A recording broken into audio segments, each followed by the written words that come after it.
Aleluia, o Espírito de Deus está na casa. Quantos podem sentir o Espírito de Deus nessa noite? Pode se colocar sentado. Falar de família é algo que mexe muito comigo. E eu queria trazer para a reflexão de hoje, do culto de peleja pela família, de guerra pela família, um texto que está lá em Mateus, no capítulo 21, no versículo 22. Texto muito forte. O telão será que está funcionando aí para colocar? Está funcionando? Então vou colocar aqui para a igreja inteira acompanhar. Está escrito assim: e tudo o que pedires em oração, crendo o recebereis. Vou ler mais uma vez. E tudo o que pedires em oração, crendo o recebereis. É interessante tratar desse tema aqui e falar de família, porque família é aquela que suporta. Família é aquela que aceita quando a gente falha, quando a gente erra. E no outro dia, por exemplo, a nossa mãe, quando a gente falha, quando a gente magoa com ela, quando a gente, em outrora que estávamos no mundo, desrespeitávamos e saía de casa, quando ela falava para não sair, ela passava a madrugada inteira em oração, a madrugada inteira ajoelhada, esperando até o outro dia. E aí continuava a mesma coisa, porque família, aquela família que ama é aquela que suporta. E a família que ama é aquela que vai te aceitar, independente de qualquer coisa.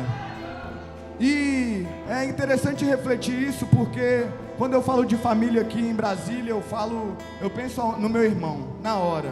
Eu moro com meu irmão e no passado eu tinha muita dificuldade de lidar com ele. Eu e meu irmão brigávamos o tempo inteiro. Ele, como é 12 anos mais velho que eu, já sabe, né? Irmão mais velho é sempre quebrando pau, batendo. E isso me fez ter uma mágoa grande dele durante algum tempo. Mas aí a gente foi crescendo e suportando, porque a família briga e no outro dia tá a mesma coisa, como eu disse. E quando eu cresci, muito cedo eu me envolvi com crime. Com 13, 14 anos lá em Belo Horizonte eu me envolvi com crime. E aconteceu um reboliço na minha vida, que eu tive que vir para Brasília, senão a minha vida corria risco. E o meu irmão estava aqui em Brasília, ele tinha saído lá de Belo Horizonte, casou com uma mulher aqui, e ele foi a pessoa que se propôs a me aceitar e disse: Igor, vem morar comigo. Recém-casado, desempregado, num passado inteiro de briga e de contenda entre eu e ele, mas ainda assim ele foi família para mim, me amou e disse: vem morar comigo, pode vir para Brasília que a gente te recebe. E aí, me recebendo aqui, ele me deu a oportunidade de estudar, me deu a oportunidade de viver num lugar que Brasília, meus irmãos, para quem já morou fora aqui de Brasília, em outro estado, sabe que aqui é um lugar muito evoluído, que aqui é um lugar onde tem um índice de desenvolvimento humano muito alto, tem escolas muito melhores do que nos outros lugares do país. E aqui eu tive a oportunidade de me desenvolver enquanto ser humano, enquanto pessoa. Meu irmão, ele me deu essa oportunidade. E aí passou o tempo, ele conseguiu um emprego, ele conseguiu o trabalho na área de tecnologia da informação. A minha cunhada também, funcionária pública. A gente acabou que morava primeiro no apartamento no Valparaíso. Depois do apartamento do Valparaíso, a gente se mudou para uma kitnet na Asa Norte. E minha cunhada e meu irmão, como é ajudador, além de mim, ainda colocou o sobrinho dela para morar lá. Então era numa kitnet de 2 cômodos, 4 pessoas morando. Depois que meu irmão ficou empregado, a gente se mudou lá para o Guará, num apartamento bacana. E depois disso a gente conseguiu conquistar a nossa casa própria, aqui próximo, aqui na R14. E é interessante notar, porque como Eliseu e o seu seguidor, eles viram que aquela mulher, ela tinha uma necessidade. Quem conhece a Bíblia sabe que eles viram que aquela mulher, que era sunamita, tinha uma necessidade ali. Ela precisava de um milagre, apesar da vida dela ainda estar boa. E eu percebi no meu irmão, o que o meu irmão ainda precisa?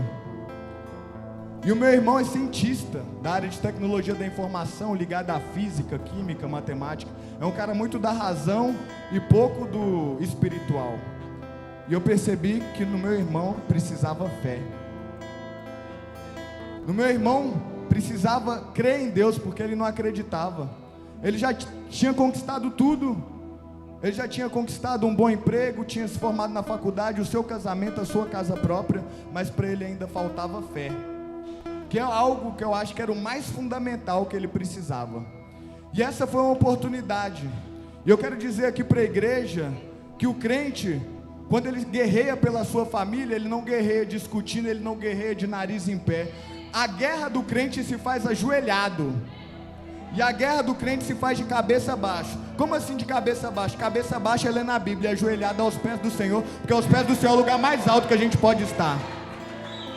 E eu fui orar e pedir a Deus, Deus, em nome de Jesus Cristo, coloca um centelho de fé na vida do meu irmão. Coloca um centelho de fé na vida do meu irmão, Pai. Por favor, meu Pai, faça com que ele creia no Senhor, porque não adianta nada ele ganhar o mundo inteiro e perder a sua alma.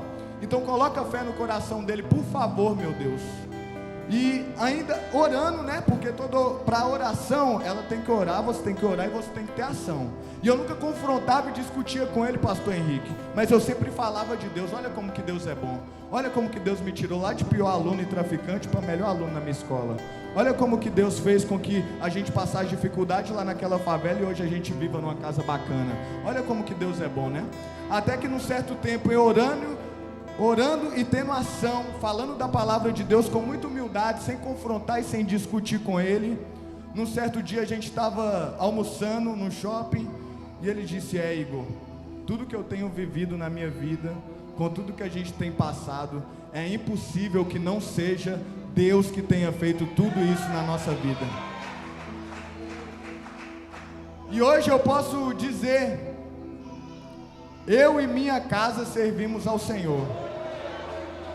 Porque ele não está congregando aqui conosco, mas ele congrega numa outra denominação. E eu posso dizer que eu e minha casa servimos ao Senhor, porque ele alcançou a gente através de oração, palavra. E eu quero repetir para você que a guerra do crente ela não se faz de nariz em pé, nem discutindo, nem confrontando. A guerra do crente ela se faz de joelho, tendo ação, com humildade, mansidão, benignidade, domínio próprio.